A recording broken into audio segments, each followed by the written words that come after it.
a gente conversou um pouco mais cedo. Obrigada pela participação, boa noite a todos. Bom, gente, para quem não me conhece, eu sou a Mari, eu estou aqui atuando e vamos seguir aí. Hoje estamos recebendo uma professora extraordinária. Eu mandei a foto com o currículo dela lá no grupo. É interessante dar uma olhada, porque ela tem um projeto muito legal na área da literatura, mas aí ela pode estar falando com mais propriedade. E aí eu já quero agradecer a todos os presentes, lembrando que a aula vai estar no nosso canal do YouTube. E também vou pedir para vocês se inscreverem lá e acompanhar o nosso trabalho nas redes sociais. Professora Célia, muito obrigada. Fica à vontade, a aula é toda sua. E é isso, pode ficar à vontade. Tá bem. Boa noite, então, a todos, todos. Super obrigada. Oi, Júlio. Desculpa.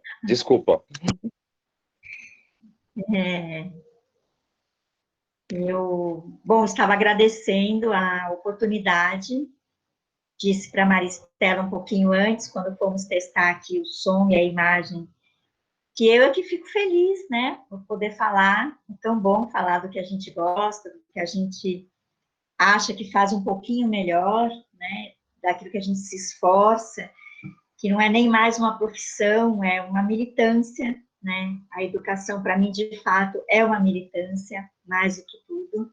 Então, eu que agradeço a oportunidade, super mesmo. Quero dizer que eu estou aqui na minha casa, então qualquer imprevisto de campainha, me perdoe, que eu estou sozinha hoje.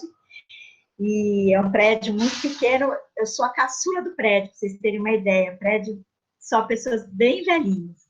Às vezes toca a dona Leonor querendo alguma coisa, pedindo socorro, então já vou pedir perdão se por acaso tocar a campainha e eu tiver que atender. Bom, gente, eu sou professora de língua e literatura, me formei pela Universidade Pública, pela USP de São Paulo, e fiz também, depois de fazer literatura, acabei fazendo educação ambiental e direitos humanos, né? Então eu sempre falo que são 3 áreas que parece que são tão distintas, né? Mas foi para onde a minha militância foi me levando, né? Eu logo comecei a militar também na questão ambiental, e depois, com direitos humanos, acho que desde criança, né? Desde a igreja, desde o catecismo, desde os grupos de teatro de rua que eu fazia há 50 anos atrás, enfim, direitos humanos sempre foi uma questão minha e da minha família, né? Nunca me livrei, né? Nunca nem quis me livrar da questão de direitos humanos. Então, essas são minhas 3 áreas hoje. Eu trabalho no Instituto Vladimir Herzog, que é um instituto de direitos humanos. Foi até através dele que eu acabei tecendo a primeira ponte com o Júlio, o Jacó, porque eu fui dar uma palestra ano passado, não, ano retrasado já, não, passado, no Memorial da Resistência, enfim, foi daí que a gente acabou tecendo aí esse contato. Bom, me disseram que eu tenho aí por volta de 50 minutos, né, o número de uma aula, né, digamos assim, e depois a gente abre para perguntas. Eu vou tentar me mexer pouco, apesar de ser italiana, porque a minha câmera é antiga, se eu me mexo muito, vira um borrão na tela. Eu vou tentar ficar meio paradinha, assim, para não virar um borrão na tela. Bom, a pergunta que me foi dada, né, a provocação que me foi dada é os desafios de ser professor nos dias de hoje. E aí, sem a menor pretensão de responder essa pergunta, né, eu gostaria de perguntar algumas coisas para vocês, né? E não precisem necessariamente responder aqui pelo chat, que talvez eu não tenha condições de ler assim ao vivo, mas para a gente pensar sobre isso. Então, bom, este momento, a primeira questão. Este momento, o Júlio e a Maristela dizem que são uma aula, que são uma palestra. Eu não estou vendo vocês, estou vendo só o Júlio e... só o Júlio, que aparece, aliás, duplamente aqui, 2 telas. Ninguém mais, eu vejo uma porção de bolinhas. Walter, Raíssa, Felipe, Eduardo. Agora estou vendo a Maristela de novo, a Maria da Penha, Larissa, Ludmila. Mas não tem importância ele não estar vendo. De fato, não tem importância, né? Mas eu não sei se vocês estão, de fato, assistindo a aula, né? Ou se estão cozinhando, se estão jantando, se estão, talvez, até com outra tela aberta. Não sei. Eu não tenho nenhum domínio sobre isso, né? Essa é uma primeira questão, que não é para a gente responder nem nada, mas essa é uma questão. Claro que online eu tenho pouquíssima jurisdição sobre isso, mas ao vivo também não tenho, ainda que seja que eu tenha mais jurisdição. Eu nunca sei se o aluno está de fato comigo, né? Onde está a cabecinha dele, a emoção dele, onde ele está de fato naquele momento. É só uma primeira questão, né? Que em tempos virtuais, essa questão se faz mais potente, né? Eu realmente não sei onde vocês estão. Talvez essa aula seja assistida remotamente, daqui uma semana, né? Enfim. Então, a primeira questão é a gente pensar como é que cada um de vocês aqui nessa tela, na vida, são como alunos, né? Como é que vocês foram como alunos? Antes da gente perguntar o desafio do professor, mas como a gente foi como aluno? Se a gente foi bem, se não foi bem, se gostava, se não gostava. E talvez a gente dê um passinho atrás na pergunta. Ao invés do desafio de ser professor, que desafios vocês deram para os seus professores? Né? Que tipo de desafios vocês acham que provocaram nos professores? Né? E como eu disse, não é para responder, só para a gente pensar. Essa é uma primeira questão. E aí eu vou fazer uma outra questão aqui. Estou com um livro na mão que se chama Como Motivar os Alunos de Hoje. Que é uma pergunta que os professores se fazem, né?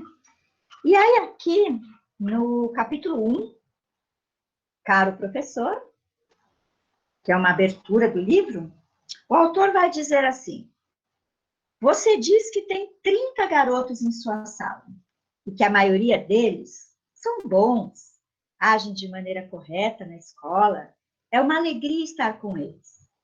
Mas você também diz que outros, puxa vida, 3, 4, às vezes mais, são muito difíceis, não se enquadram em nada, não se detêm em nada, não querem aprender, simplesmente não estão motivados. E então você diz para você mesmo: ai, se pelo menos eu tivesse um tempo maior para me dedicar a eles, se pelo menos eu pudesse encontrar uma maneira de motivá-los. E você sonha de algum modo fazer isso. Muito bem, este livro vai ajudá-lo, vai embora. Bom, se eu perguntasse para vocês de quando é esse livro, de quando é esse texto, muitos professores diriam: é super atual, porque a gente vive essa realidade hoje. Pois bem, gente, esse é um livro da década de 50. E não é brasileiro, ele foi traduzido para o português, mas esse livro é norte-americano. Os autores, né, aqui a Draw Olds e Olds Jr., escreveram isso na década de final dos anos 50, começo dos 60, e nos anos 70 elas revisavam. Bom, gente, portanto, a pergunta, como motivar os alunos de hoje, é uma pergunta de pelo menos 40 anos, 30 talvez, né? Se a gente pensar nessa fase, um dos filmes que os professores mais gostam de passar, talvez hoje menos, mas a minha geração muito, o famoso Ao Mestre com Carinho, né, no qual um professor está ali diante de uma turma super difícil, da qual ele tem que, alunos já adolescentes, jovens já, adultos praticamente, nem adolescentes, praticamente adultos, no qual o professor tem que lidar com uma série de dramas, de traumas, e começam com uma tragédia, e depois, enfim, esse grupo vai se afinando. O que eu quero dizer é que a ideia de desafio para o professor, ela sempre existiu. Ela não é nenhuma novidade, ela não é algo que assuste, né? Sempre existe um choque, né, entre esse professor e seus alunos. A questão é que no século XXI, no dia de hoje, então essa pergunta que o Júlio me faz, me pede para que fale sobre ela, os desafios de ser professor hoje, talvez não fossem os mesmos de quando esse livro foi publicado, né? Os mesmos desafios, os mesmos alunos, mas por um motivo absolutamente muito fácil de responder. O mundo era outro, né? Parece muito óbvio, né? Dizer, mas isso é com tudo. E é verdade, isso é com tudo. Então, esses desafios da docência que a gente vai encarando, gatos, né? Na verdade, são os desafios do mundo, da economia, da política, da sociologia, né? Da antropologia, enfim, da sociedade organizada, da sociedade desorganizada. Então, isso que a gente chama de desafios do século XXI, são os desafios do século XXI. Aqui nesse livro, em nenhum momento se fala, por exemplo, de déficit de atenção, né? Que é uma doença, estou pondo 1000 aspas, nova. A questão das drogas entram aqui muito pequenininho, né? Não era uma questão que afetasse a escola. Já a questão do sofrimento social aparece aqui, não com o nome de depressão, não como Setembro Amarelo, mas sim, alunos tristes, alunos melancólicos, né? Então, a palavra melancolia é muito mais usada do que depressão, depressão não aparece aqui, né? Mas sim, já haviam alunos tristes, já haviam alunos melancólicos, né? Alunos com menos vontade, alunos dispersos. Já haviam os alunos geniais, já haviam aqueles que queriam sorver tudo que havia no mundo para sorver, né? Então, estou dando esse exemplo desse livro, dessa época, apenas para exemplificar que os desafios que o professor enfrenta na sala de aula são os desafios do seu tempo, né? Do tempo que ele está vivo e do que seus alunos estão vivos. É o tempo dessa troca. E eu diria que não é diferente dos desafios, quer dizer, não é diferente não como atividade é evidente que será diferente, mas de você pensar o que é um médico hoje, um enfermeiro, um arquiteto, um motorista, uma empregada doméstica, uma pessoa. O que eu estou querendo dizer? Todas as atividades humanas são afetadas pelo seu tempo, não é? Então, acho que isso é importante a gente dizer, porque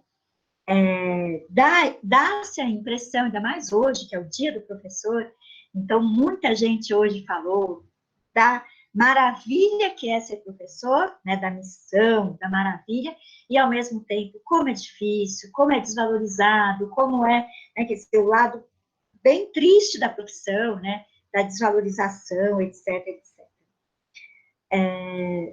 Porém, eu tenho certeza que entre vocês, inclusive que são do cursinho, que devem estar aí escolhendo suas profissões, devem também ver, nossa, mas olha, advogados recém-formados não acham emprego tão fácil, é muito difícil ser um advogado recém-formado, um médico recém-formado que vai trabalhar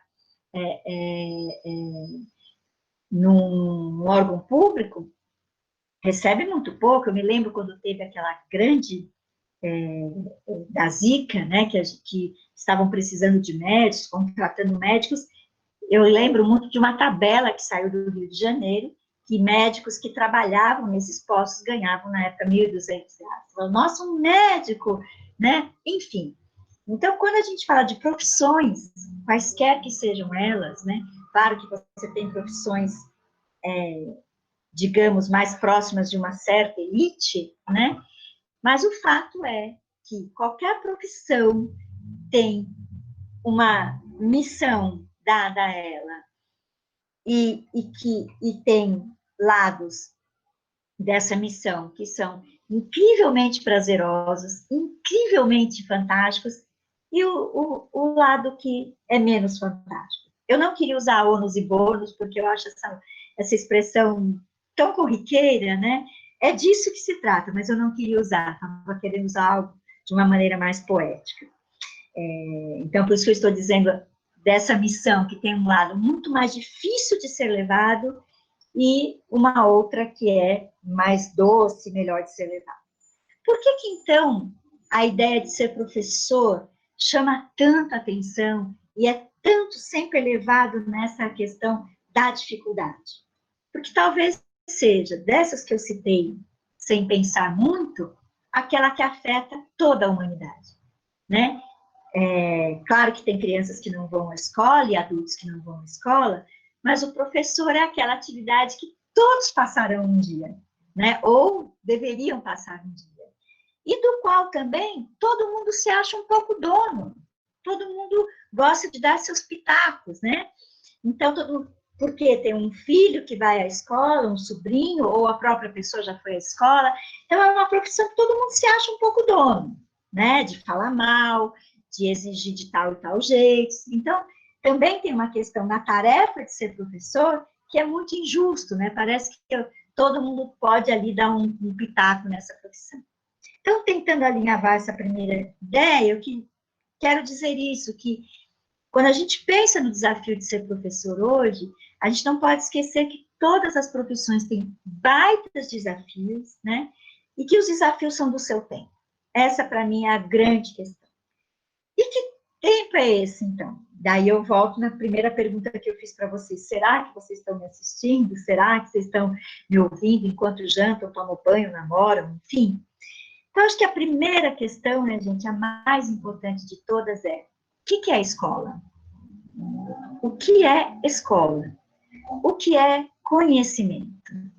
Se a gente não consegue responder essas duas questões, a gente não entende esse desafio e a gente nem entende bem por que a gente sofre ou a gente é tão feliz sendo professor. E aí, se eu fosse contar essa história, eu ia gastar muito mais o meu tempo. Mas é importante pensar que a escola já foi coisas diferentes, né? E aí, por isso que é muito comum a gente ouvir: no meu tempo. Pois é verdade. Eu devo ser a mais velha aqui do grupo, eu tenho 58, devo ser a mais velha. No meu tempo, era bem diferente mesmo. Né? Era diferente a estrutura física, era diferente o jeito que a gente falava com o professor, e a escola era diferente, né? Então, não vou gastar esse tempo aqui, como eu disse, mas a escola já foi um lugar muito mais conteudista, né? Então, o importante era aprender coisas. Teve um tempo que a escola era conteudista e disciplinar, então ela tinha que, além de ensinar coisas, ensinar com muita rigidez, né? Então, eu lembro do meu pai contando como era a escola dele, de palmatória, de chamada oral. O papai contava que vinha o diretor da capital, ele morava em Maringá, no Paraná, então vinha o diretor, quem fazia a chamada oral era o diretor-geral, quer dizer, era uma coisa absurda. E as crianças com a mão para trás, e era chamada oral de todas as matérias, matemática, português, geografia, enfim, né? Eu me lembro, eu não peguei palmatória, nada disso, mas peguei educação moral e cívica. E me lembro que tomei um 0, não só tomei um 0, mas como fui alvo, assim, hoje seria sei lá, seria um caso até de processo, provavelmente, porque a professora me chamou na frente, na lousa, para dizer que eu era uma péssima patriota. Porque isso, lá em 76, acho que antes, ou 75, porque eu fiz um trabalho sobre a Transamazônica, que era o tema, Transamazônica, mas eu espinafrei a Transamazônica. Na época eu já fazia teatro, já estava com uma cabeça muito militante, e eu espinafrei a Amazônia. Essa professora me chama, nunca vou esquecer o dia. Aluna Célia Regina Pereira, por favor. E eu toda feliz, né? Nossa, acho que ela vai me elogiar. Aqui na frente. E lá fui eu, toda feliz. A senhora estabeleceu? Enfim, ela foi me fazendo foi horrível, né? Me deu 0 pelo trabalho, me mandou refazer, né? E, enfim. Então, esse tipo de escola também não existe mais, né? Mas, veja, na década de 70, eu enfrentei esse tipo de escola. Por quê? Gente, era o auge da ditadura militar, né? Como é que eu faço um trabalho espinafrando com a Transamazônica, enfim. Mas, enfim, então, as escolas mudaram muito. porque os seus tempos mudaram também. Então, quando eu pergunto, a principal pergunta hoje é o que é a escola hoje. E deixa eu pegar o jornal aqui. A Folha de São Paulo hoje, justamente por ser dia do professor, claro, aqui na Tendências e Debates tem um texto muito bom de José Rui Lozano, eu não o conheço, é sociólogo. Ele diz: voltar à sala de aula para reinventá-la. Está todo mundo dizendo isso agora, né? Reinventar a escola, reinventar a aula, e ele vai dizer no texto que a pandemia só trouxe isso à tona, faz tempo que a gente está reinventando a escola, faz tempo. E é verdade, porque a gente está reinventando a sociedade, não exatamente a escola. Eu só acho que fica um peso grande na escola quando diz que é só escola, é só escola, é só escola. E aí eu gosto muito de fazer não diria um contrapeso, mas uma analogia. O que é um bom médico hoje? Né? Um bom médico, eu imagino que todo mundo que está aqui talvez já tenha passado por um excelente médico e talvez tenha passado por um médico que não tenha gostado. E normalmente a gente diz, nossa, nem me olhou. Normalmente a gente diz isso de um médico, ele nem me olhou, perguntou o que eu tinha e foi dando ali. A Maristela está fazendo assim, você já deve ter passado por isso, Maristela. Um médico que nem te olhou, né? Que é normalmente o que a gente fala. Mas o que a gente chama hoje, o que a medicina tem dito do que é um bom médico? Ele conversa com você, né? Porque às vezes a sua dor não é onde está doendo. Às vezes está doendo o seu fígado, mas não é lá o seu problema. É no jeito que você dorme, no jeito que você come, no jeito que você anda, no jeito que você fica em pé, enfim, não tem nada a ver com... O problema está no fígado, mas isso é outro lugar, né? Então, hoje, um bom médico não é só aquele que sabe o CID de cor, ou que tem os melhores medicamentos, ele tem que entender de ser humano, né? E aí a gente vai dizer, mas é agora? Não, né? Sempre foi assim. Mas em algum momento da medicina isso foi se perdendo, né? Então, era mais técnico, tinha que ser rápido, e isso é verdade. Então, você imagina que você está num posto de saúde público, que você tem lá 40 pessoas para atender em 2 horas, como é que você vai conversar? Como é? Né? Então, por que eu faço essa analogia dos 40? Porque também, você tem uma turma de 40 alunos, como é que você vai, de fato, entender cada um deles, saber a história de cada um deles? Eu gosto dessa analogia, principalmente porque tem uma questão de entender o outro, né? Olhar para o outro, ter tempo para o outro, e que muitas vezes esse tempo não tem, né? Então, eu gosto de pensar na saúde, porque é uma área em que, de fato, você está muito próximo de quem você precisa atender, de quem você precisa conhecer, e muitas vezes você não consegue, né? Não é só porque você não é bom, mas porque não é possível fazer. Então, quando a gente pensa, então, voltando à questão, que para mim é importante, o que é a escola hoje? Então, o jornal de grande circulação aqui de São Paulo está dizendo que é preciso reinventar a escola. E eu estou dizendo que estão falando isso há muito tempo, há muito tempo. Vou pegar aqui alguns livros que eu tenho aqui. Educação em tempos de incerteza. Também, né, pelo título eu poderia dizer, nossa, foi agora, da pandemia. Não, esse livro tem 20 anos, gente. Já tinham incertezas há 20 anos. Esse outro livro, Relações étnico-raciais, Identidade de Valores, gente, com toda essa questão racial que a gente está enfrentando este ano em especial, você poderia dizer, o livro é desse ano. Não, esse tem 15 anos, né? Educação Infantil no Brasil, esse livro tem 37 anos, né? Estou mostrando um ou outro aqui só para a gente pensar. Esses temas, essas urgências não são novas.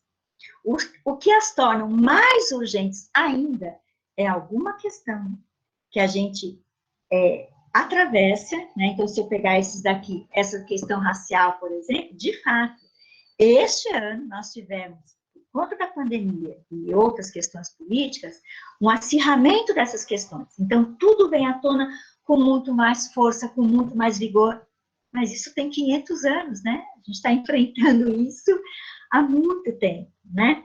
Um outro aqui que eu reli, inclusive, esses dias, que me espantou, de fato, né? Porque esse fazia muito tempo que eu não tinha lido, né? É sobre a violência sexual contra as crianças, né? Que é uma coisa hoje, não sei, além do Júlio, quem mais está em sala de aula aqui, que é espantoso que vem crescendo de crianças muito pequenas sofrendo violência sexual, de seus pais, de seus padrastos, é uma situação terrível. Mas esse livro tem 11 anos também. Então, já se preocupava-se com isso, já se via que esse era um drama. Desculpem dar tantos exemplos, mostrar tantas obras assim, mas é só para cristalizar essa ideia que eu estou trazendo, de que o que a gente tem de novidade são os nossos tempos. E em tudo isso a pergunta permanece: o que é a escola? Por que é que as pessoas vão à escola? E eu acho que esse momento de pandemia em especial transformou essa pergunta num grande dilema humanitário. Humanitário, né? Porque foi o mundo inteiro que teve que parar. Do que é que as crianças mais sentiram falta? De conteúdo, de carinho, de merenda? Eu não estou pedindo para a gente responder, mas são questões importantes, né? A própria escola decidiu, quando eu digo a própria escola como instituição, a própria escola decidiu que o importante era salvar as crianças e não o conteúdo. Portanto, eu posso imaginar que o conteúdo não seja hoje a principal questão da escola. Mas dizer isso é muito grave. Vocês percebem que é uma armadilha? Eu estou dizendo, então, que o conteúdo não é o mais importante, que a escola é criada lá na Grécia Antiga, para que todo mundo pudesse entender o mundo em igual condição. E aí eu digo hoje que não é isso, então, o importante são as relações, né? Que o que tem que ser preservado são as relações, e que nessa volta, o que todo mundo está dizendo tem que acolher as crianças, né? O que não pode faltar tudo, menos acolhimento, menos ouvir sobre as dores, sobre o sofrimento, e que a primeira preocupação do Brasil, estou dizendo do Brasil porque não sei dos outros países, foi a fome. O quanto as crianças ficariam sem merenda. Então, a primeira coisa que as escolas em São Paulo correram para garantir foi a cesta básica. Vejam, em nenhum momento a gente está falando que o que mais se perdeu foi conteúdo. Né? Falamos que conteúdo se salva, que o conteúdo não é urgência. Claro que eu estou falando de uma pandemia. E, portanto, todos os nossos conhecimentos sobre a vida têm que ser relativizados, evidente. Nem estou dizendo que esse é um problema. O que eu estou dizendo é a armadilha dessa fala, né? E não é uma armadilha que nasce sem causas e consequências, né? Uma questão também que ficou forte na pandemia, já vinha sendo pensada antes, ela só se potencializou agora, foi: conteúdos a gente ensina de outras maneiras, né? E as crianças já vinham pensando sobre isso, mesmo que elas não conseguissem cristalizar esse pensamento. Quando eu perguntei para vocês, se eu não sabia se vocês estavam me assistindo ou não, porque já há muitos anos que a relação nossa com o conhecimento é totalmente diferente. Todos vocês aqui podem desligar a qualquer momento esse computador, ou deixar ligado e fazer outra coisa, porque está sendo gravado, porque vocês podem ver depois, porque vocês podem perguntar para alguém se viu, ou porque vocês acreditam que o que eu estou falando não é tão novidade assim, né, que vocês já ouviram falar em algum lugar. A nossa relação com o conhecimento, ela foi se transformando. E quando eu digo isso, não é para bem nem para mal. É uma realidade, né? Eu me lembro que, na minha época de estudante, assistir uma aula na universidade, assistir uma palestra, a gente ia cheio de blocos, anotava tudo, tanto que aprendia a escrever rápido, porque se a gente perdesse aquilo, acabou. Nunca mais. Aquela palestra, aquela fala, nunca mais. Então, essa relação de aprender a anotar, que é algo importante na escola, fazer boas anotações, ter um poder de síntese, se perdeu, né? Porque hoje eu não preciso desse esforço. Eu posso simplesmente sentar e relaxar, né? Isso poderia me dar uma outra habilidade, né? Que seria da atenção. Mas isso deu para as crianças a habilidade da desatenção, né? E, de novo, estou dizendo, não é bom nem ruim, é o que é. Por quê? Porque eu posso estar absolutamente atento em outras questões, né? Então, essa relação com conhecimento, ela se transformou muito nas últimas décadas, muito. E não é só para as crianças. Então, uma questão, quando falo dos desafios de ser professor, que eu acho justo, é dizer, as crianças e adolescentes querem aprender menos, ou têm menos paciência. Todos nós temos menos paciência. Basta estar vivo no século XXI que todos nós temos menos paciência, somos menos atentos, somos menos copiadores, somos menos anotadores, né? Por quê? Porque essa é a nossa geração, esse é o nosso tempo, né? Vou pensar aqui, se eu dissesse para vocês, olha, para assistir essa aula de hoje à noite, eu gostaria que vocês me trouxessem uma ideia de Paulo Freire. Todo mundo iria no Google procurar o Paulo Freire. Não iriam procurar um livro do Paulo Freire em sua casa, mesmo sabendo que tem um livro, né? Por quê? Porque é mais rápido, porque eu acho fácil, eu acho recorto e colo e ponho na minha página, né? Ir a uma biblioteca pública hoje, a gente luta muito para ter bibliotecas públicas. Mas quantos de nós têm carteirinha de biblioteca pública? Talvez aqui nesse grupo, que seja um cursinho popular, que seja sob a luz de Nelson Mandela, mas é muito raro hoje você ter gente que vá à biblioteca pública, né? Por quê? Porque eu tenho que sair de casa, eu tenho que alugar o livro, depois eu tenho que devolver o livro, talvez isso eu tenha que tomar um ônibus, pegar o metrô, não, eu dou um outro jeito, né? Essa relação com o conhecimento, e quando eu falo isso de ir até a biblioteca, pode parecer uma bobagem, mas isso chama-se o ritual de aprender. Qual é o ritual de aprender? Sentar, ouvir, anotar, pegar um livro, devolver, comprar, não comprar, pegar do amigo, fazer o trabalho em grupo, fazer sozinho. O ritual de aprender mudou completamente. E quando eu mudo o ritual de fazer algo, esse algo muda, não é? Porque eu estou mudando o modo como eu enxergo essas questões, né? Eu acho que isso é tão importante, gente. Eu sei que eu não estou falando novidade alguma para vocês. O que eu acho é que a gente, e às vezes o óbvio, quando a gente fala que o óbvio tem que ser falado, né? Porque é só vocês aqui tão jovens pensarem como vocês são como estudantes, e eu vou responder, vou repetir a minha pergunta. O que é que vocês demandam dos seus professores, né? Para a gente pensar, é assim que é. Esse é um novo tempo do mundo, né? Então, a gente não pode esquecer disso. Então, minha primeira pergunta é essa, sim. O que é a escola? O que ela quer nos ensinar? Né? O que de fato, ela tem a nos dizer hoje, no século XXI? Tanto é que eu não sei se vocês conhecem, mas mesmo quem está fazendo licenciatura, a Maristela me disse isso, que muitos de vocês querem fazer licenciatura nas suas áreas, buscar ler o relatório do Jacques Delors para a educação no século XXI. Né? Eu não sei o quanto o professor Júlio gosta desse documento, não, enfim, eu particularmente adoro, porque lá no final do século XX, educadores do mundo inteiro se reuniram para pensar, e no século XXI, o que é que nós vamos ensinar? Né?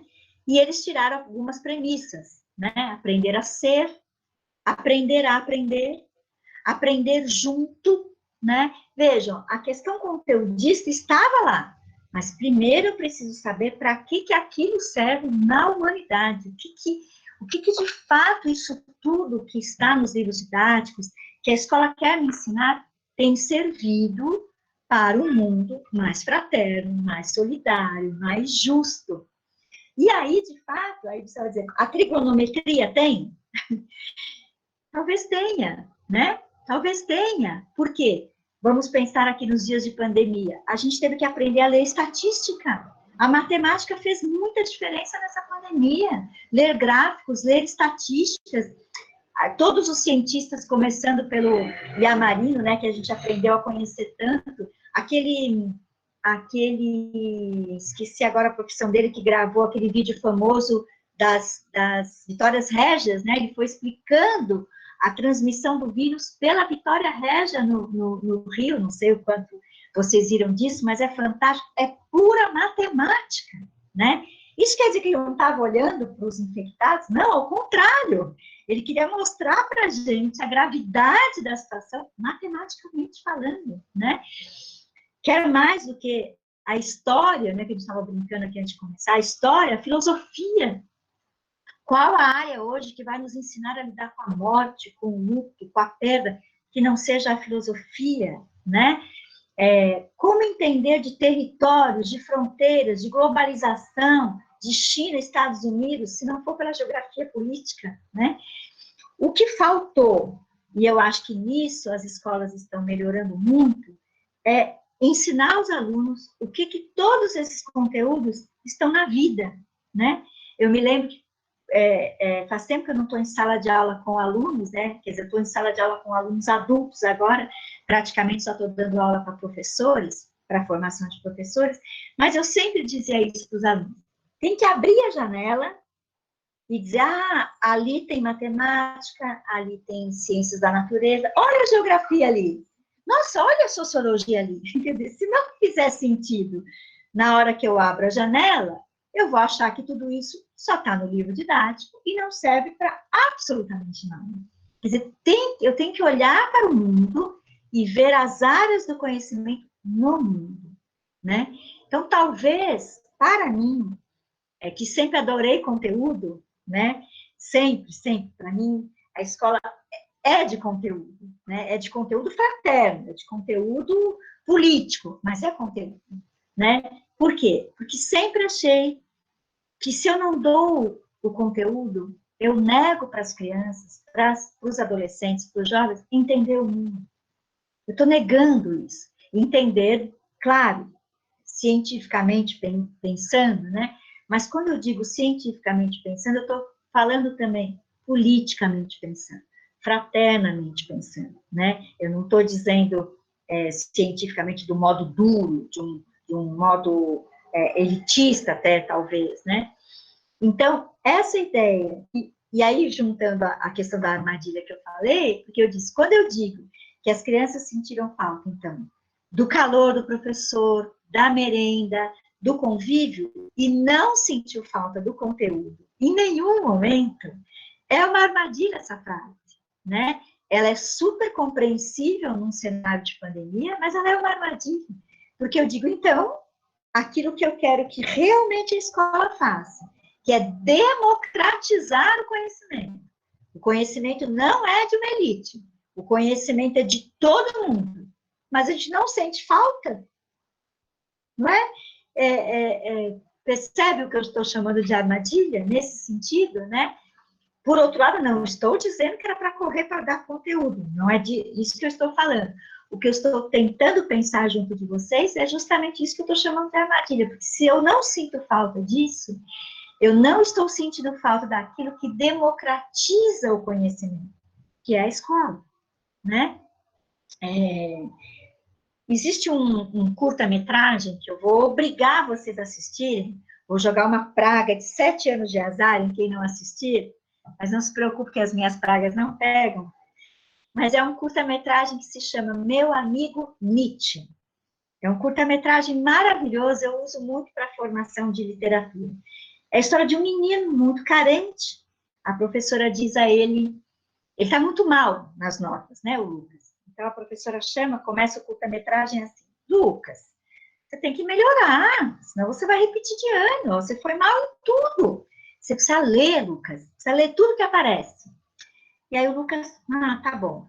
E aí o Lucas vai para um lixão, e aí a ideia do lixo é importante, né, no curta-metragem. Ele acha um livro no lixão. Mas que livro ele acha? Do Assim Falava Zaratustra, do Nietzsche. Então o livro é dificílimo. E ele pega aquele livro e ele mal consegue ler a capa. Ele não consegue ler a capa. Mas ele sai com aquele livro. E toda a comunidade vai ensiná-lo a ler o livro. Né? É um curta maravilhoso. E aí, que a gente aprende muito vendo esse culto, além de ser delicioso e muito engraçado, né? Porque esse menino tenta do Lenite, um menino que mal sabe ler uma placa. A escola democratiza isso tudo. O livro, o poema, a dança, o conhecimento, né? Quer dizer, é esse o lugar da escola, né? Então, eu tenho que sentir falta disso, né? A escola não pode falhar nisso. Ela, se por um lado, então, ela vai ser importante na relação, ela tem que ser importante na relação com o conhecimento, né? E aí, por que as crianças sentem tanta falta do carinho, do aconchego, do abraço? Porque isso é intermediado pela relação, justamente. Porque se não for pela relação, aí sim pode ser tudo pela internet mesmo, né? E aí que eu queria chegar, por que hoje fala, não, mas hoje eu aprendo muito pela internet. Aprendo mesmo, mas falta a relação que me diz o que isso tem a ver com a humanidade. Isso poucas aulas online me dizem, né? E aí acho que uma questão importante da escola o mundo tem uma escadinha, né, que acho que vocês já ouviram falar, que é dado, informação, conhecimento, sabedoria, né? Dado, informação, conhecimento, sabedoria. Os dados não são informação, informação não são conhecimento, conhecimento não é sabedoria. A escola chega na sabedoria, né? Dado é o que você tem no celular, no Google. Eu digito Revolução Francesa e vai aparecer quando, como, onde. Isso é um dado, isso é uma informação. Para eu transformar isso em conhecimento, eu preciso de intermediação. Eu preciso de alguém muito mais preparado que eu para me dizer o que aquilo significa para a humanidade. E para eu transformar isso em sabedoria, eu preciso usar muito, né? Usar mais uma vez, experimentar. Então, o mundo hoje está cheio de dados. Mas esta geração que a gente está, que é a nossa, está acostumada com dados. Talvez mais acostumados com dados do que com a sabedoria, né? A gente precisa um pouco ir estendendo essa ideia de como é que você parte do dado para chegar na sabedoria, e esse é o caminho da escola. Não estou respondendo a questão, mas estou falando algo que para mim faz muito sentido, né? E que é uma geração, então, acostumada a ter dados e informações, mas nem sempre conhece. Gente, é minha gatinha passando aqui. Se ela passar mais uma vez, eu a tranco no quarto, tá bom? Me perdoe. Né? Me perdoe mesmo. Essa sombra é a minha gatinha. Nossa, gente, está acabando o meu tempo. Aí, nem sei se tá bom, gente, se o clima tá bom, se tá fazendo sentido. Juro, me faz assim ou assim, para eu saber se...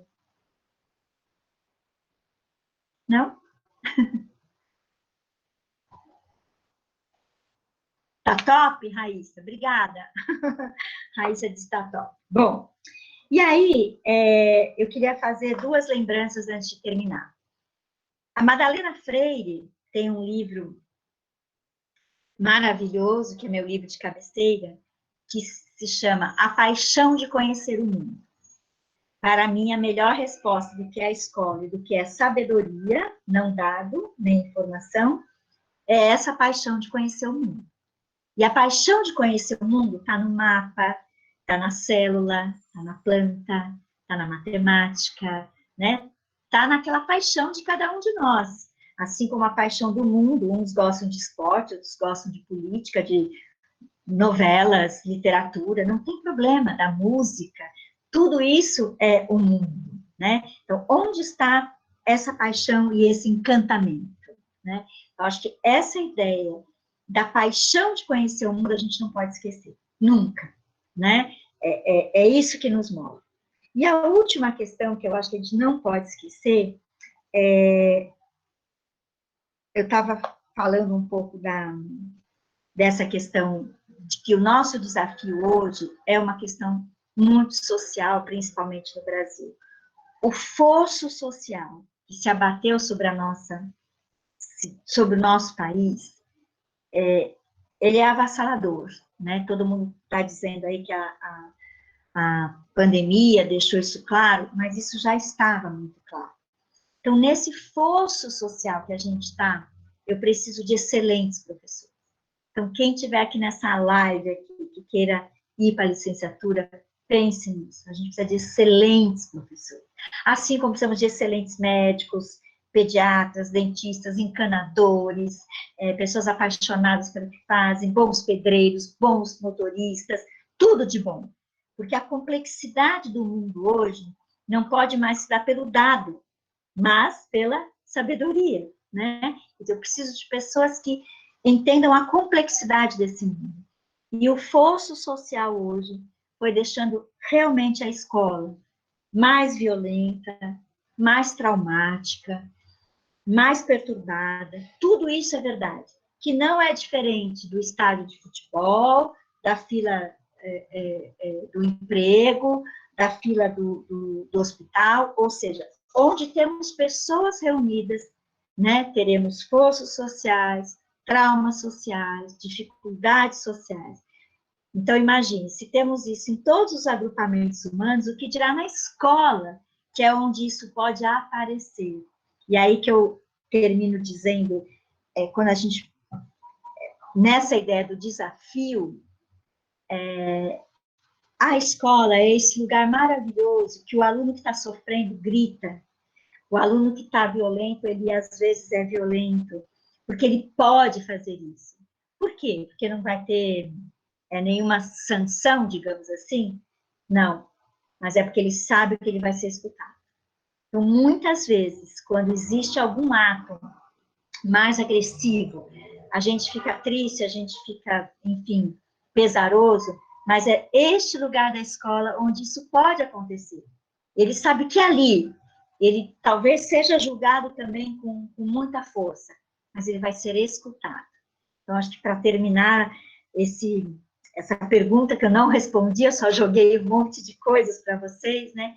Mas a questão da escuta social, que não é só na escola, mas volto a dizer, no consultório médico, na fila, é onde estivermos.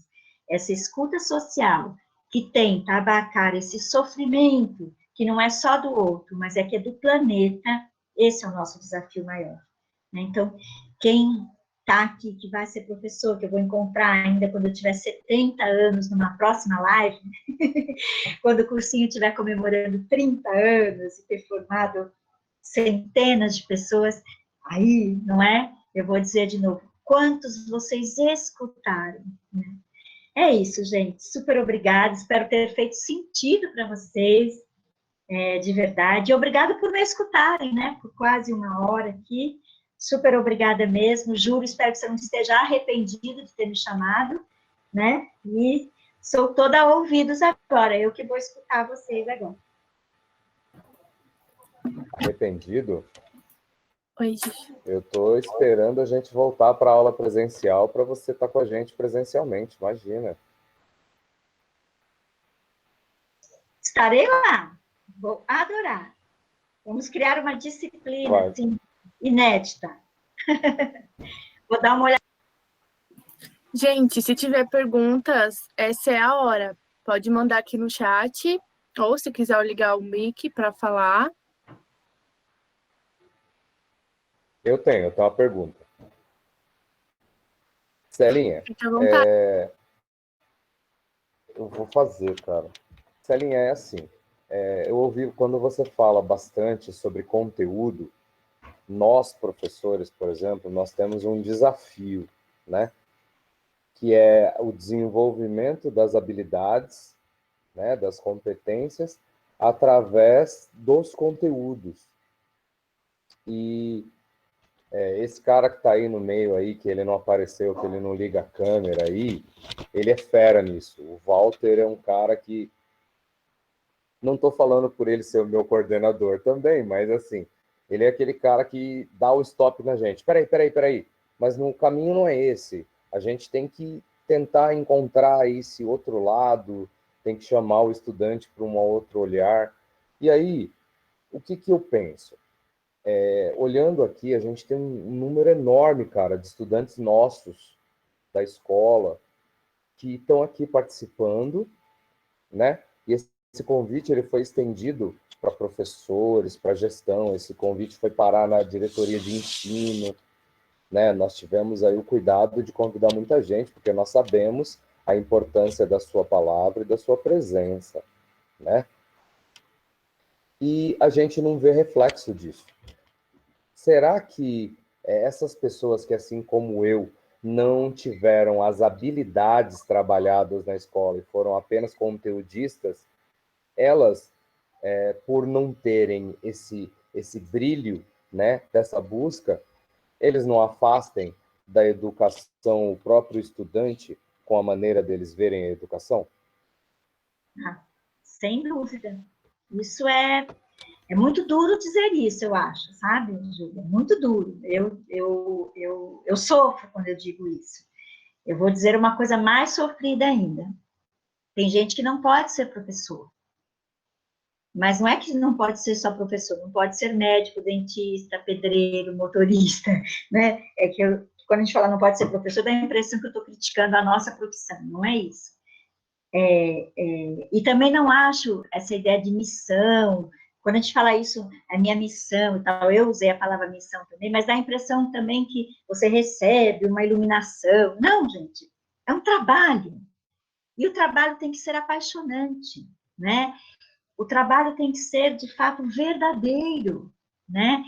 Então, quando eu digo que alguns colegas nossos não podem estar na sala de aula, às vezes estão muito cansados, às vezes estão também exaustos, não acham mais brilho no que fazem, né? Então, e volto a dizer, não são só professores, são pessoas de todas as áreas. Mas se ele não tem, de fato, essa paixão, ele não comunica a paixão, né? Ele vai comunicar um conteúdo de forma até burocrática, né? Que o Paulo Freire falava disso, né? E é verdade, é burocrático aquilo, né? Eu me lembro na minha época, hoje não sei mais, que a gente falava assim, que a pessoa não tinha jeito de ensinar, né? A professora, ela não tem jeito de ensinar. Hoje a gente já sabe que o nome disso é didática, né? A pessoa não tem didática. E, às vezes, eu já tenho colegas assim, a pessoa realmente não tem didática, mas ela tem paixão pela área dela. Então, o que falta um pouco de didática, ela tem esse contrapeso da paixão pela área, né? Então, isso acontece, né? Mas, só resumindo, Júlia, concordo plenamente, quer dizer, e a gente tem mesmo hoje grupos de pessoas menos apaixonadas, ou porque nunca foram mesmo, que acabaram indo para a educação, sei lá, né, por quais caminhos, mas se você não tiver pessoas apaixonadas hoje, e volto a dizer, em todas as suas áreas, nas suas atividades, você desanima mesmo. Porque aí a pergunta volta, vamos pensar hoje, por que os adolescentes iriam para a escola hoje? Por quê? O que os levaria a ir para a escola? E aí eu vou dar um exemplo que é importante. Há mais ou menos 2 décadas, a gente começou a ter as ONGs, né? O terceiro setor, inclusive vocês também são, né, o terceiro setor. E quando as ONGs chegaram no mundo, principalmente no Brasil, elas começam a trabalhar no contraturno escolar, né? Então, elas vão dar esporte, vão dar cinema, vão dar teatro no contraturno escolar. Então, era muito comum a gente ouvir assim, das pessoas das ONGs. Nossa, mas essas crianças, o diretor da escola fala que são terríveis, aqueles são ótimos. Por quê? Porque na ONG não tem prova, na ONG não tinha chamada, não. Então, você tinha um tipo de relação com o conhecimento totalmente diferente. Então, as crianças preferiam ir, né? E eu sei que eu trabalhei em vários desses lugares, né? No Gol de Letra, na Rede Marista. E aí eu começava a perceber isso, as crianças preferiam estar. Por quê?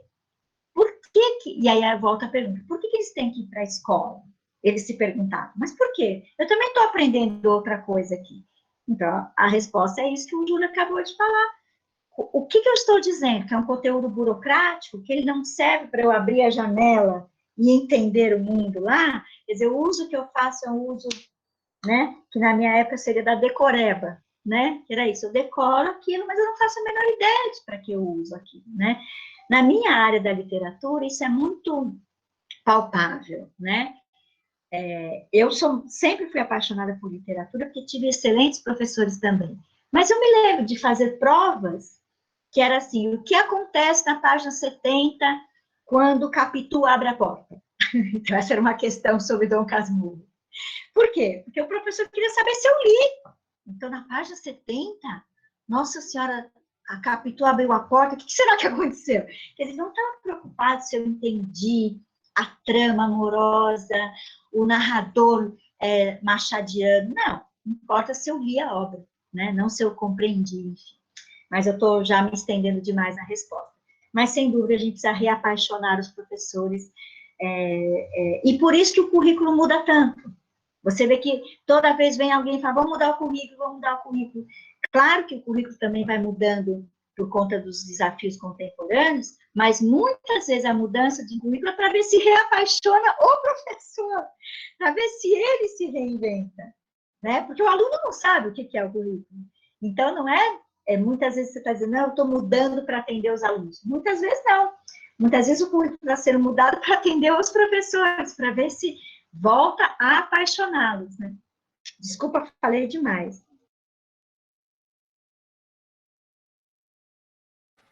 Tinha uma pergunta na frente. Fica à vontade. Vai, Mari. Tinha uma pergunta na frente do Walter, porque eu caí, o chat apagou. Aí, acho que foi a Raíssa. Se ela puder fazer a pergunta novamente, mas eu vou ler a do Walter, aí em seguinte a da Raíssa. E aí, se alguém quiser mandar mais, fique à vontade. Eu vou ler a pergunta do Walter, porque ele mandou um textão. O que tá acima do Walter, tá, Mari? A da Raíssa. É porque apagou para mim o chat. Eu copiei. A Raíssa Isso, sobre o EAD? Exatamente. Acabei de ler aqui, achei super importante. Não foi ver uma pergunta, foi mais um desabafo. Pode falar, Raíssa. Não, foi mais pelo desespero do IAD, que a gente realmente está só recebendo dados e a gente fica aflito, a ansiedade geral sobe, por conta que a gente só está recebendo dados e aí essa ausência de conhecimento, mas o afeto que a escola tem, então, mais sobre esse desespero que os alunos estão passando agora nesse período de pandemia. Então, eu vou juntar o que a Raíssa traz, e do Walter eu estou lendo aqui, né?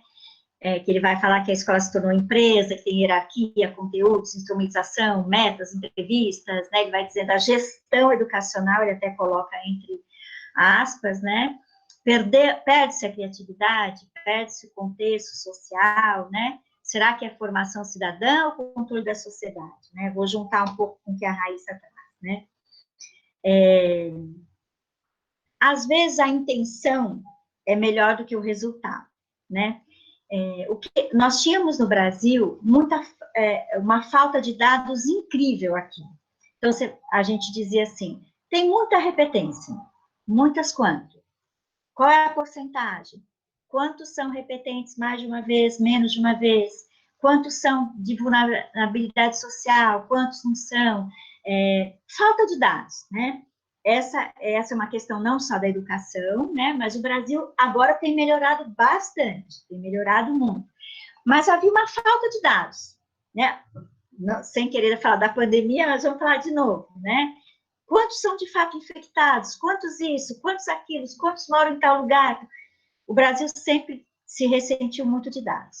Então, muito dessa burocracia que o Walter traz aqui na questão dele, ela vem para tentar entender melhor a situação, né? E para ver se você entende melhor isto, se você consegue ter melhores respostas, enfim. Só que no Brasil, além da falta de dados, nós temos um outro problema. Sempre isso vai cair na mão de alguns grupos que cobram caríssimo para fazer e burocratizam. Então, esse também é um problema.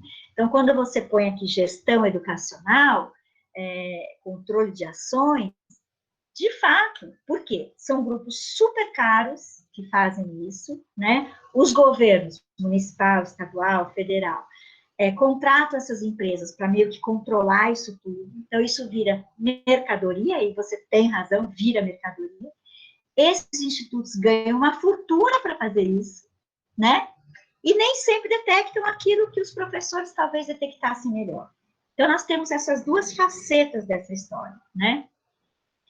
Então, a ideia lá no começo não era ruim. A ideia era ter um olhar melhor sobre isto, para poder pensar melhor. Vou dar um exemplo, assim, muito interessante da rede municipal de São Paulo, da qual eu participo com enorme carinho, gosto demais da rede, né? A gente tem professores aguerridíssimos. Mas há uma década, mais ou menos, se chegou a um estudo bem melhor sobre a repetência, né?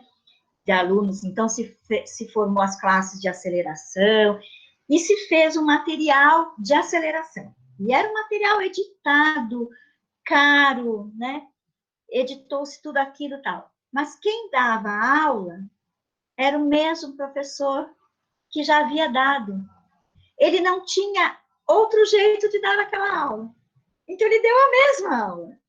Entende a questão? Então, já se sabia qual era a questão, qual era o grupo, se fez o material, mas o professor não conseguia ele dar a aula de um outro jeito.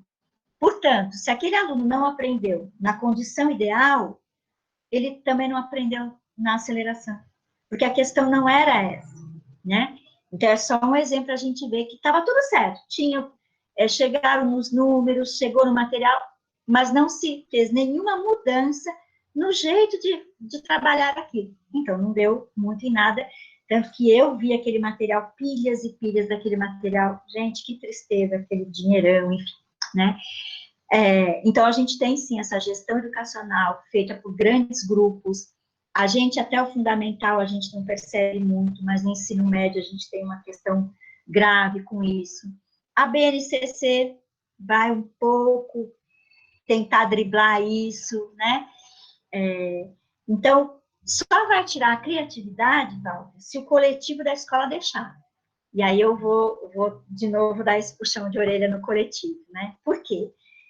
Porque a gente não tem não dá para a gente esperar que a gente faça uma grande revolução na educação, né? Porque já se tentou várias, a BNCC está aí, grandes revoluções. A gente tem que acreditar nas micro-revoluções. Cada escola é uma micro-revolução. Então, se essa gestão educacional, esse monte de tabelas, não sei o quê, está fazendo mal para o grupo tem que se conversar. Como é que nós vamos gestar isso aqui? Né? Onde vamos diminuir tabela? Como é que nós vamos fazer isso? Porque não está bom. Então, essas micro-revoluções eu acredito muito. Que é o que vocês estão fazendo aqui no cursinho. Isso é uma micro-revolução, né? Porque a macro-revolução, eu não sei se ela virá. Eu não sou pessimista, mas eu não sei se ela virá, né? Vamos pensar, eu falei da base nacional como curricular, então só porque eu citei, deixa eu falar, e aí eu junto com a pergunta da Raíssa. A base, quando a gente lê o novo ensino médio, é uma coisa de louco, né? Eu não sei o quanto vocês conhecem aqui, mas são as áreas eletivas, tem uma coisa agora que se chama projeto de vida. Só que quando você põe isso ali no dia a dia, você se pergunta, como que as escolas vão fazer isso? Como? Com que recurso? Mas não é só o recurso financeiro, é o recurso humano, mais do que tudo. Por quê? Bom, a base diz isso. Ok, a base escolar já foi votada e tal. Mas como é que a escola entendeu isso? Como é que a escola vai se programar para ver o que dá para fazer daquilo, o que não dá, o que é possível? Não adianta pedir para o governo não vai mudar, já está votado, já foi, né? Então, acho que essa questão do coletivo, e eu insisto nisso, gente, porque quem aqui trabalha em escola sabe que tem escola, às vezes, que não se conversa, que não faz horário coletivo, que não acha um sábado para ficar o dia inteiro conversando. Por quê? Não, sábado não, sábado é dia de descansar. Então, vamos inventar um jeito, gente?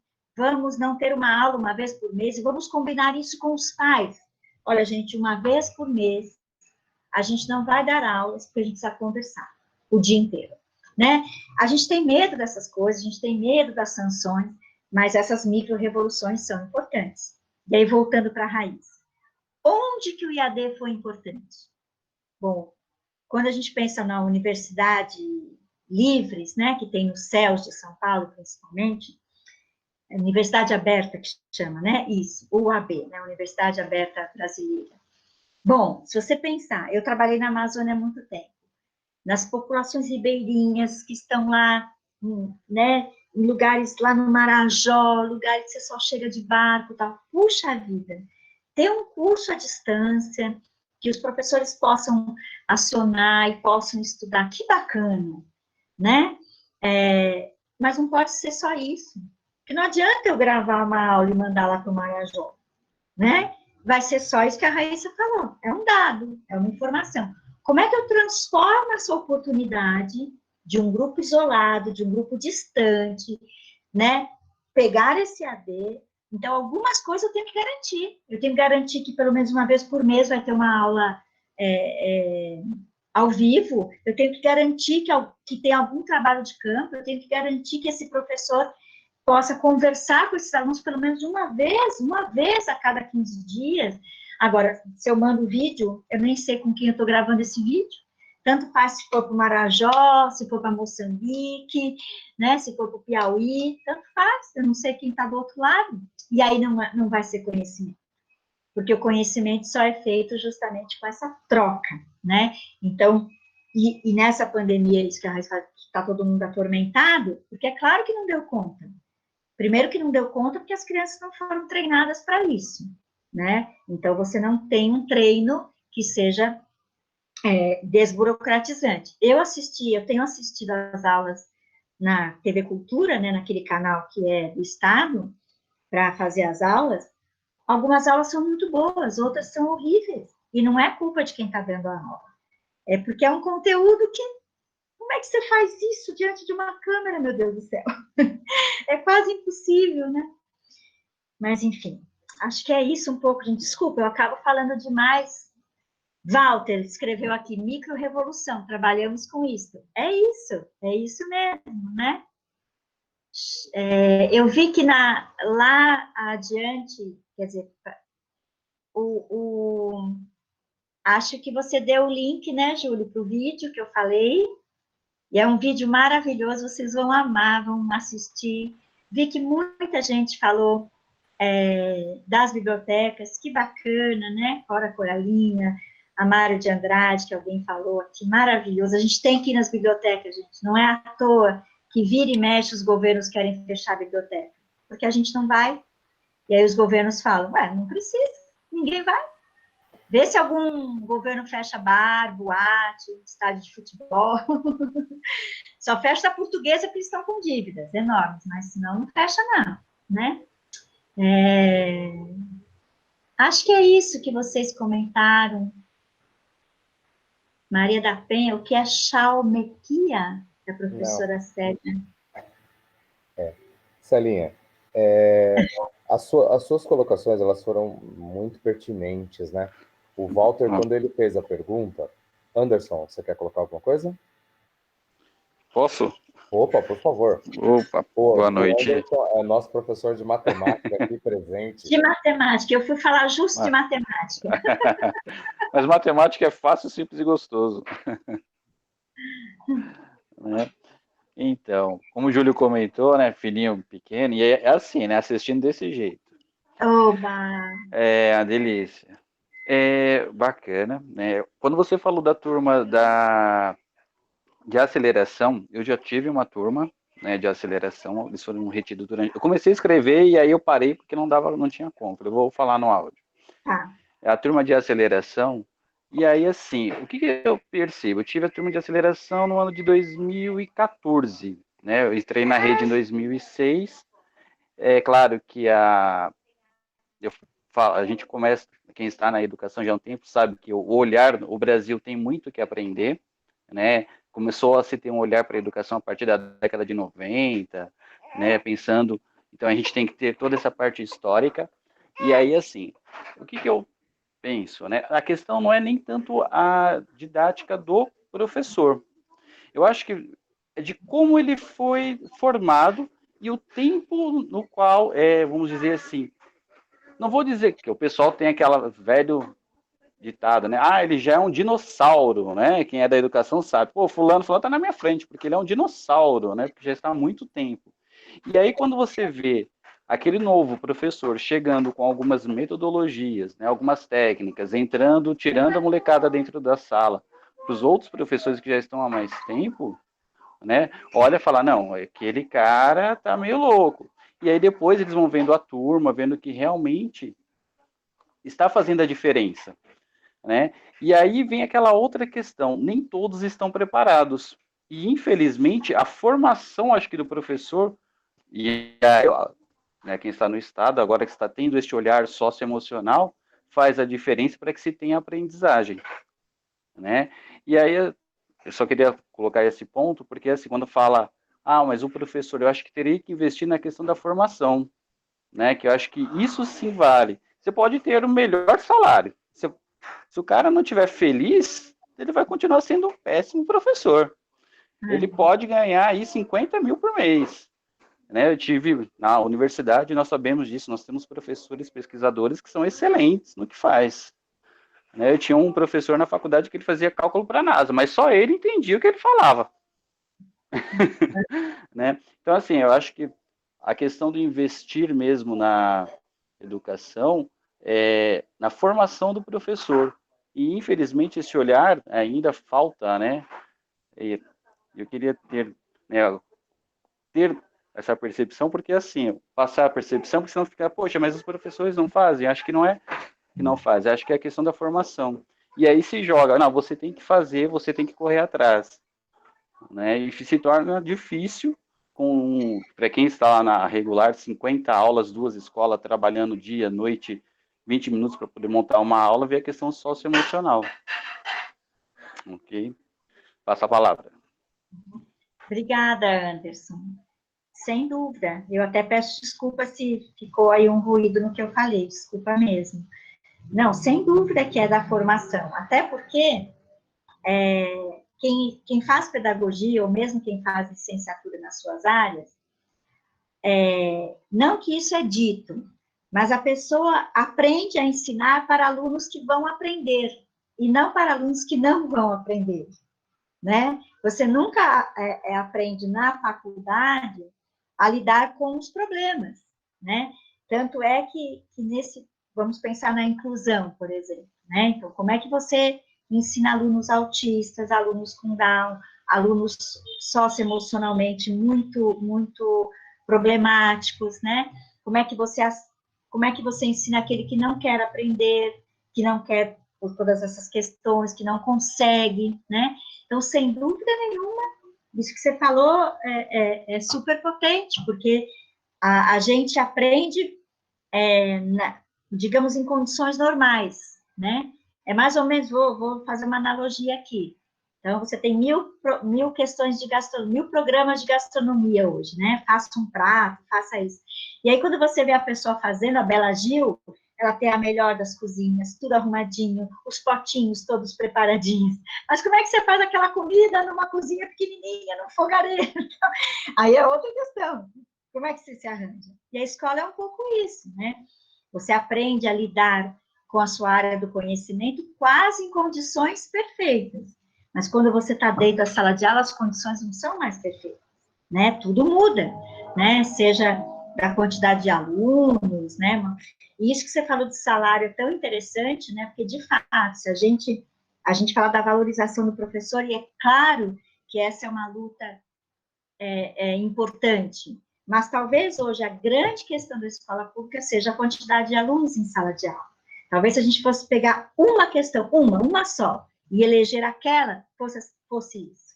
Se você tivesse turmas, né, imagina 15, 20 alunos, né? Puxa vida, e só isso já ajudaria muito. Você dar uma aula mais tranquila, ter um olhar e uma escuta mais aprofundada naqueles que mais precisam. Isto seria muito importante, né? Mas obrigada, antes, me desculpe se deu algum ruído aí no que eu falei, super obrigada aí. Professauro? Nunca tinha ouvido professauro. Tudo bem.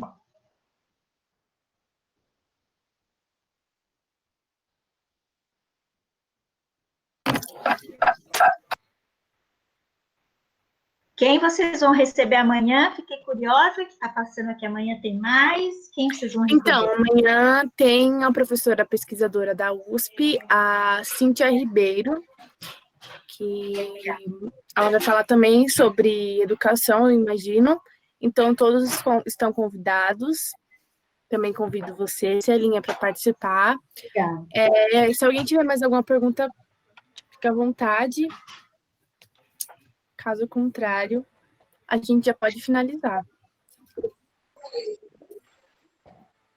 Ai, saudade de Thanos. Ai, meu Deus.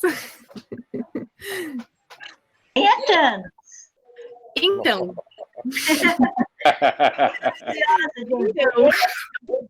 Eu leio assim.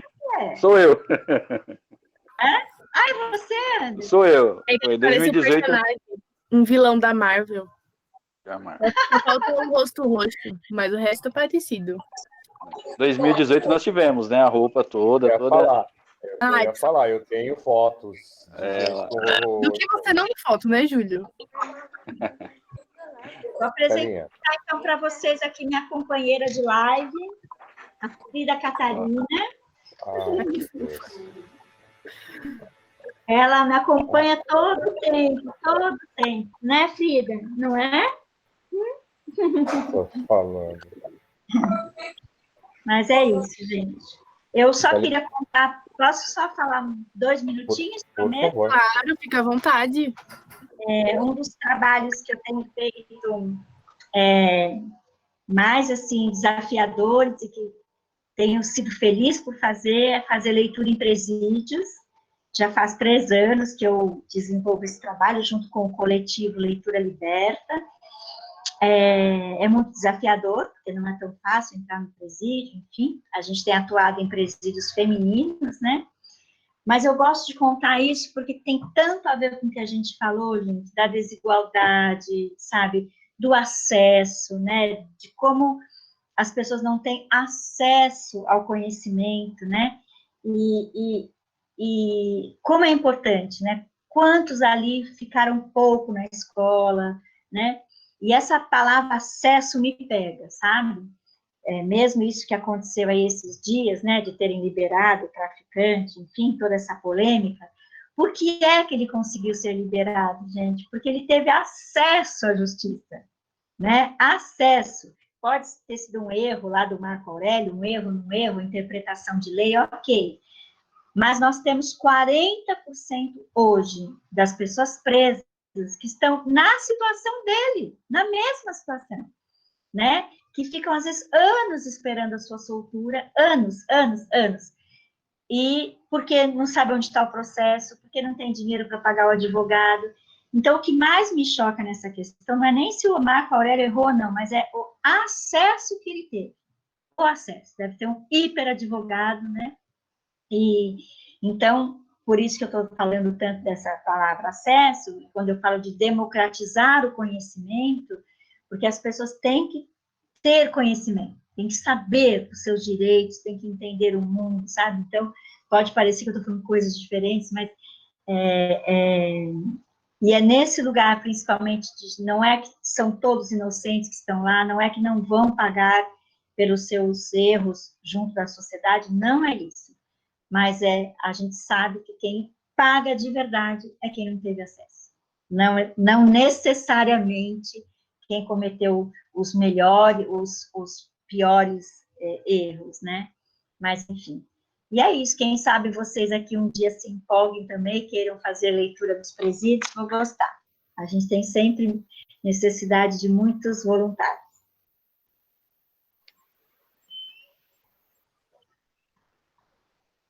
Então, boa noite, gente. Acho que vocês estão se despedindo.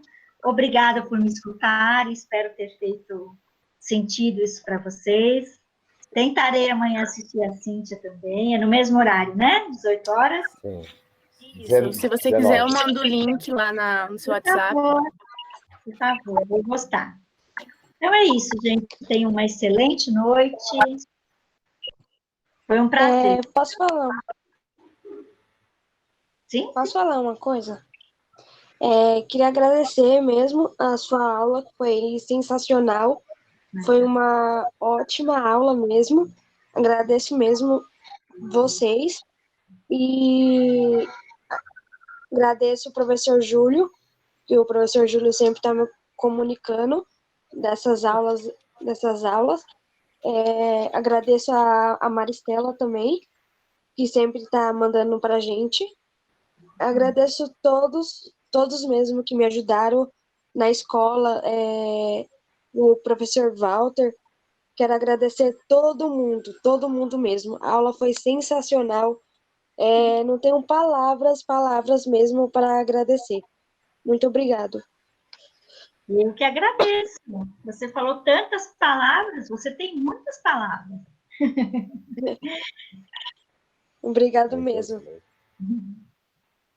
Camille, muito obrigado pela citação. Celinha, essa criança que acabou de falar é uma criança muito especial que nós temos, e é um prazer imenso tê-la aqui com a gente, cara, porque nós sabemos o quanto o socioemocional é importante, o quanto é importante para ela ter esse contato, esse convívio. Então, eu agradeço muito. Camille, seu microfone está aberto agora. Ui, desculpa. Então, para nós, assim, é muito legal quando ela faz os apartes dela. A gente fica preocupado, mas no final dá tudo certo, tá? Super certo. Isso. Muito obrigado mesmo. A sua ideia da leitura dos presídios é uma ideia. Eu tenho um trabalho com os estudantes na escola, que é o trabalho de campo, que eu trouxe para a escola para eles desbravarem a cidade deles, né? E seria muito legal, inclusive agora, durante esse período de pandemia, várias instituições de caridade vieram na escola para receber doações. E eu conversei com muita gente, e a gente vai fazer visitas a asilos, né, a locais que precisam mesmo do contato com essa molecada, e eu acho que vai fazer muito bem para todo mundo. Então, eu queria muito te agradecer, Celinha, muito te agradecer, porque realmente para nós é um grande privilégio ter alguém com seu gabarito aqui, ajudando a gente nesse processo, tá bom? Muito obrigado. Tamo junto. Tchau, Mari, gente.